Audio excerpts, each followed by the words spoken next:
साथियों नमस्कार। एसआईआर की प्रक्रिया, इसमें हम विलन मान बैठे थे चुनाव आयोग को और बीएलओज को, लेकिन असल में इन दोनों में से एक विलन नहीं पीड़ित है। विलन नहीं है, सारी व्यवस्था का बोझ उसी के कंधे पर थोप दिया गया है।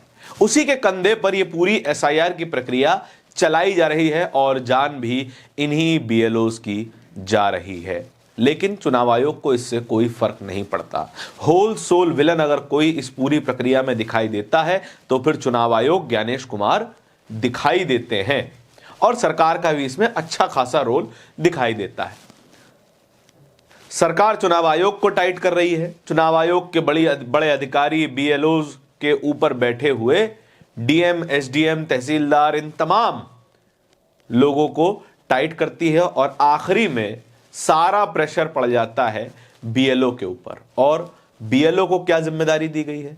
बीएलओ को कहा गया है कि रोजाना 200 फॉर्म भरवाइए, वरना आपकी नौकरी चली जाएगी, वरना आपको सस्पेंड कर दिया जाएगा, वरना आपको अगली सैलरी नहीं दी जाएगी। ये कौन लोग हैं? ये कितना कमाते हैं? ये सरकारी टीचर हैं। प्राइमरी टीचर की अगर उत्तर प्रदेश में सैलरी देखी जाए तो वो बहुत ज्यादा होगी तो 35,000 होगी। अगर कोई आंगनवाड़ी वर्कर्स या फिर आशा वर्कर, जो भी लोग इस पूरी प्रक्रिया में शामिल है, जिनको भी बीएलओ बनाया गया है, उनकी बहुत ज्यादा सैलरी होगी तो 10-15 हजार से ज्यादा नहीं होगी। अगर उसकी भी सैलरी रोकने की बात की जाएगी तो फिर वो व्यक्ति अपने भविष्य को अंधकार में देखेगा। तमाम लोगों की ईएमआई चल रही हैं, तमाम लोगों के घर में शादी है, कोई बीमार है, किसी की दवाइयां लानी है, सब कुछ टिका हुआ है अगली सैलरी के ऊपर। अगर वही रोक देंगे तो फिर व्यक्ति सुसाइड नहीं करेगा तो क्या करेगा? इसी तरह की खबरें भी आ रही हैं। और इसी बीच एक ऑडियो वायरल हो रहा है। एक जर्नलिस्ट ने एक बीएलओ से बात की और उनसे पूछा कि कैसा प्रेशर है जो कि लोगों को आत्महत्या करने पे मजबूर कर रहा है। ये कैसा प्रेशर है, ये किस तरीके से काम कर रहा है कि लोग जिंदा रहने से ज्यादा, काम करने से ज्यादा मौत को आसान समझ रहे हैं। तो ये बीएलओ बताते हैं कि उन पे क्या क्या बीत रही है। जरा ये जरूरी हिस्सा इस पूरे वायरल ऑडियो क्लिप का सुन लीजिए। एक एक्सेल फाइल लोड करते हैं जिसमें जो जिनका भी 30% कलेक्शन नहीं है या 30% डिजिटाइज नहीं है, उनको रेड मार्क पे शो करते हैं।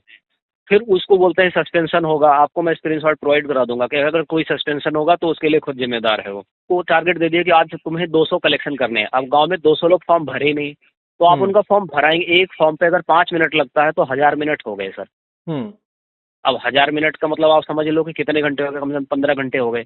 15-16 घंटे फॉर्म भरने में लगेंगे अगर लगातार भरो तो। सुना आपने किस तरीके की यातनाएं ये लोग झेल रहे हैं? 1000 मिनट लगेगा अगर 200 वोटर्स का डेटा एक बार में प्रोसेस करना है तो 1000 डिवाइडेड बाय 60 कर लेते हैं। उतने घंटे 200 लोगों के डेटा को प्रोसेस करने में, डिजिटाइज करने में लग सकता है। 1000 डिवाइडेड बाय 60 तो लगभग 16.5 घंटे। सामने आपके डेट नंबर है, 16.5 घंटे लगेंगे 200 वोटर्स के डेटा को कलेक्ट करने में और उसको डिजिटाइज करने में। इसमें भी क्या और परेशानी आती है वो भी सुनिए। सारे बीएलओ को लगभग एवरेज 8-10 तारीख में फॉर्म मिले हैं। किसी बीएलओ को इन्होंने प्रॉपर ट्रेनिंग नहीं दी क्योंकि वो टेक्निकल काम है। किसी बीएलओ को ट्रेनिंग नहीं दी। इसमें कई आंगनवाड़ी वर्कर हैं, कुछ पुराने टीचर हैं जिनको उस काम की समझ है ही नहीं। टेक्निकल काम है, बिल्कुल डेटा फीड करना। उसमें एक काफी कॉम्प्लेक्स डेटा है, उसे फीड करना है। सुना, कोई प्रॉपर ट्रेनिंग नहीं है, कोई प्रॉपर ट्रेनिंग नहीं। कभी ऐप बंद हो जाता है, ऐप डाउन हो जाता है, लेकिन सारी जिम्मेदारी बीएलओ की। लिहाजा हो क्या रहा है?